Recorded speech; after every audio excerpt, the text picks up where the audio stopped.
Tier lists, the bane of this already up in the air community. Hey, how you doing? As of late, there have been, for whatever reason, an influx in people who complain about others who have fun. Confusing statement, right? Basically, these people are judging others who don't go by the meta, and I wanted to talk about it for a little bit. Alright, so basically, if you didn't already know, meta stands for most effective tactics available. It usually is created by the community itself to determine what characters or weapons are the best. I would like to point out that there's nothing wrong with the meta. Every game that has characters or weapons, again, will just have a meta. At first thought, there is essentially nothing wrong with the meta. Every game that constantly updates in order to add new characters or assets will always have a new meta. Let's say in 2.3 Ito is released, thankfully.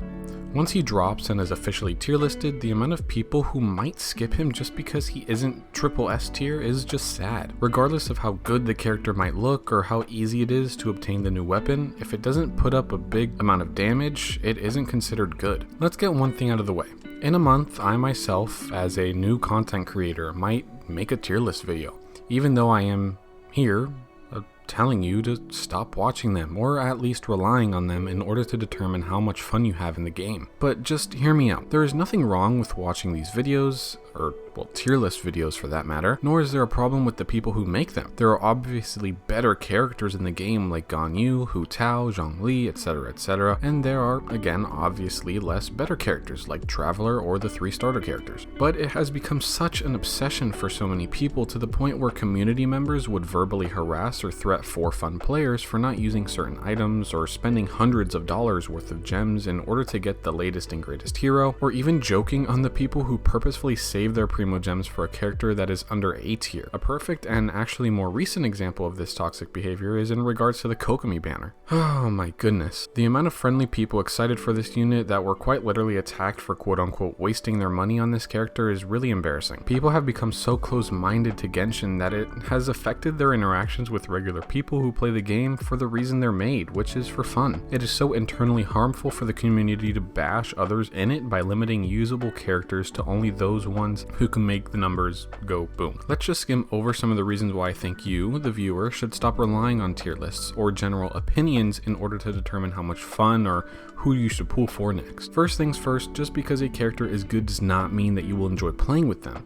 I think a prime example of this is someone like Ganyu. Man, I am so excited for a Ganyu rerun. Her aesthetics are amazing, and Cryo is my favorite element hands down. However, I am fully expecting her to be one of the more boring characters. Yes, she is a great support because of her skill and her burst, but she excels at using charged bow shots for insane amounts of damage. Let's be honest, there's nothing exhilarating about shooting a bow for a couple of hours though. Playstyle is something that you should always consider when it comes to if you should pull for a character or not. Another great example of this is Hu Tao, which by the way I saved 17,000 primo gems for, get her up to C1, and I got a Chi-Chi, and I'm still very sad. Allowing a risky playstyle with Hu Tao by dropping her health lets her do so much more damage, but rather than being boring, she just might not be worth the risk of that type of playstyle for you, which is completely okay. There is nothing wrong with not wanting someone like Hu Tao on your team or using your primo gems to get her.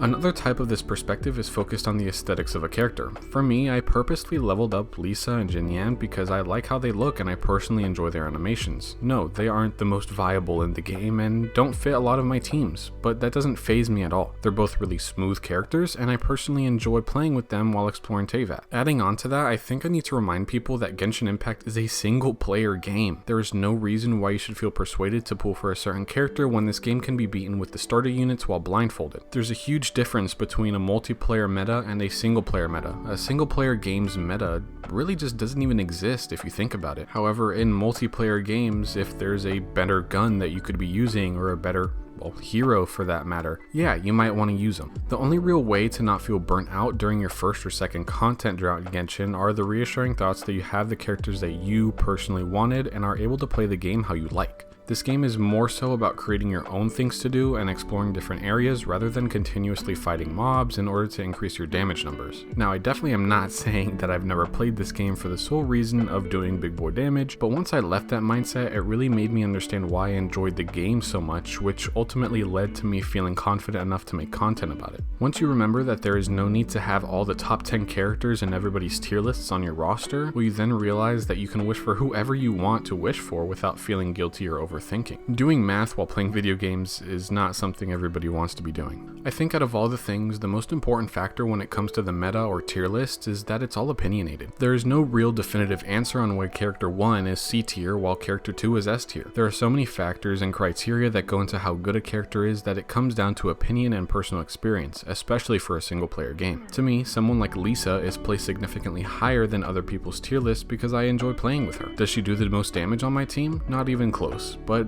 why should that be the only determining factor for everybody? Again, I'm not denying that there are characters that aren't as viable as others, but I just wanted to speak against the people who verbally attack others for playing the game how they want to. A lot of people that I talk to through TikTok and Instagram, follow me on TikTok by the way, Hakoshiri, show me screenshots of people DMing them or replying to comments on different people's pages, saying very disrespectful and inconsiderate things, some of which contain implied sexism or racism, which is unacceptable. The amount of times that I load into a co-op domain and witness a Kokomi or Aloy main just getting bullied is just sad, and if anything, again, embarrassing. It really is a shame that I have to say this, but please make sure to keep your head up straight and make sure you don't fall into any of the meta following traps promoted within a community. Again, there's nothing wrong with tier lists or guide videos. They help you excel at the game. One of my favorite content creators, Tectone, makes them more frequently than others, but doesn't always focus on the best characters. It's all just fun and games, which is why I enjoy watching his videos. So again, before I log out, please make sure to keep playing and enjoying the game however you'd like. I can't wait to see you guys in my next video. Ciao.